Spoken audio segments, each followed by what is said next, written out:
Welcome to the Storm Team 5 Forecast Center, where your safety is our most important job. Over the next 30 minutes, we'll give you a behind-the-scenes look at how our equipment works.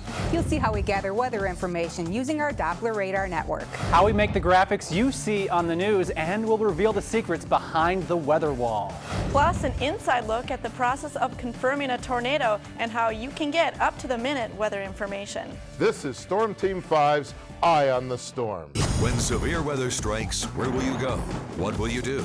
Storm Team 5 takes you behind the scenes to show you how they track the path of dangerous storms. From a rare tour inside WFRV's TrueView Doppler Radar to your TV screen, Storm Team 5 gives you a revealing look at the science and powerful technology that helps prepare and protect your family and shares important weather information that could save your life.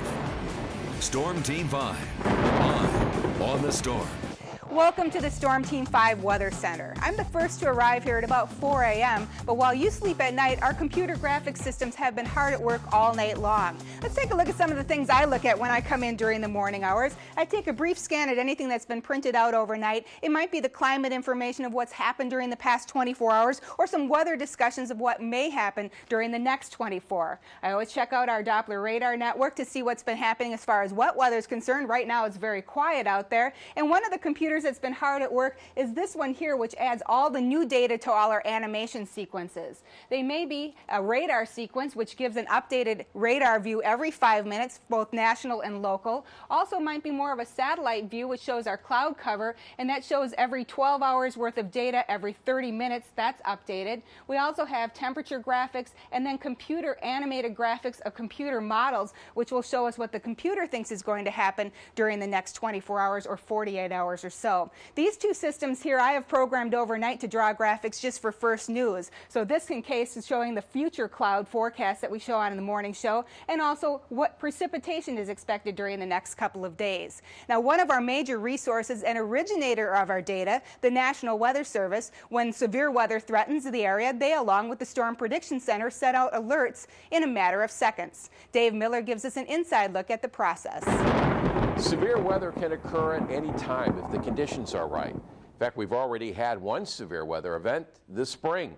So how do we know when severe thunderstorms and tornadoes are about to occur?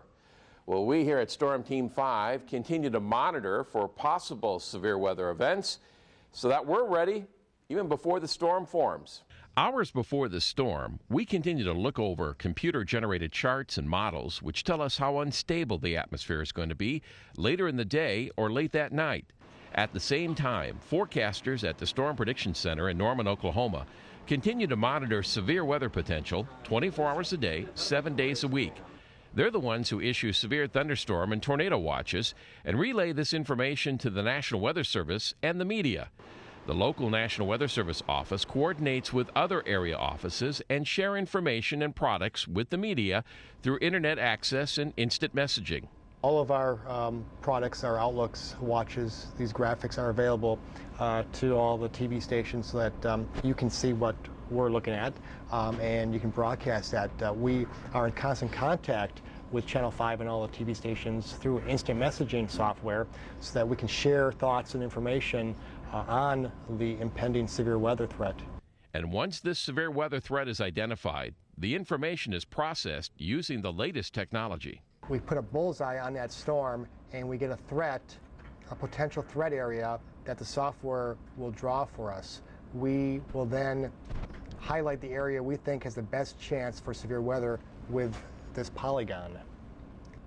We then pick out the type of event we think is going to occur, severe thunderstorm, tornado, and we have a different basis for the warning, whether it was a Doppler radar indicated, that is, we see circulation, or if a spotter actually saw it or law enforcement actually saw it. Once the information is loaded into the system, it is sent out immediately to here at Storm Team 5 and also to local emergency management officials and law enforcement, where it is then sent out to the public within a matter of seconds. And potentially saves lives because that warning information can get out. Once we determine we have a severe storm on radar, we can get that out immediately to the media on weather radio so that the public can hear it. All this is happening while you're going about your day so that you can remain safe. I'm meteorologist Dave Miller. In addition to being on TV, we also prepare weather forecasts for 5 different cities across the viewing area, including Appleton, Oshkosh, Fond du Lac, Sheboygan, and Manitowoc. And we also do radio throughout the day, but especially in the morning. Tom and Dana can be heard on the Woodward Radio Group and also on WCUB. One little secret, though, I'm going to tell you. Tom does the radio in the morning from the comfort of his own home.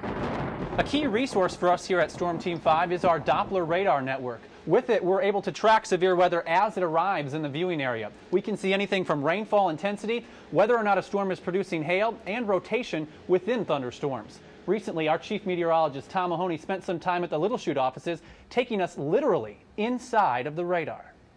In order not to get hurt up near the top of the tower, I'm calling my colleague Rebecca to make sure she turns the radar off. Then I'm going to double check and turn off all the switches over here as well.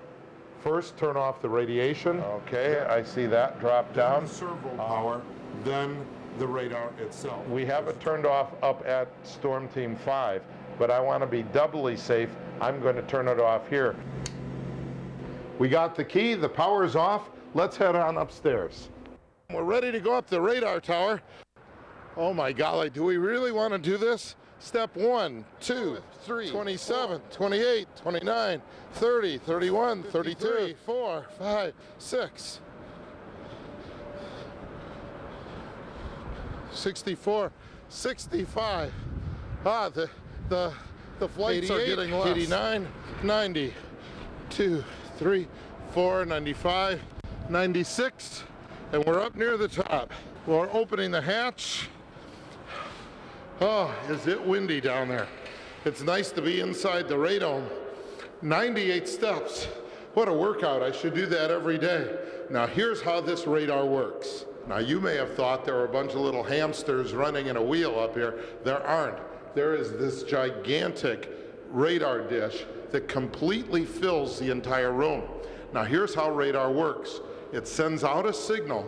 The signal bounces off a raindrop, a snowflake, a hailstone, and then comes back and is collected in this dish. All of that happens in a microsecond, and the dish slowly rotates anywhere from 3 to 6. We normally run at about 6 to 9 times a revolution per 1 minute. So it takes a while for the dish to go around. Also then, this dish can tilt up and down like that, so we can analyze the height of the storm and the intensity of the storm. Now the big advantage to having this here in the Fox cities is we are at least 30 miles closer to the storms that come in from the south and the west than the Green Bay radars. So it's very important that our radar be located here. It gives an unprecedented advantage to all of our broadcast area to have a radar out in the field rather than inside a metropolitan area. But you know, if one radar is good, 2 radars are even better. We showed you our live radar. It's the Enterprise radar out of Little Chute and the Fox cities. Well, the National Weather Service radar is part of what we call our TrueView Doppler network. This radar is fantastic, and there's not only one in Green Bay, but Marquette, Minneapolis, and Milwaukee, as well as the Quad Cities down into Illinois and La Crosse. So the next time the weather gets stormy, tune in to our TrueView Doppler network. For Storm Team 5, I'm Tom Mahoney.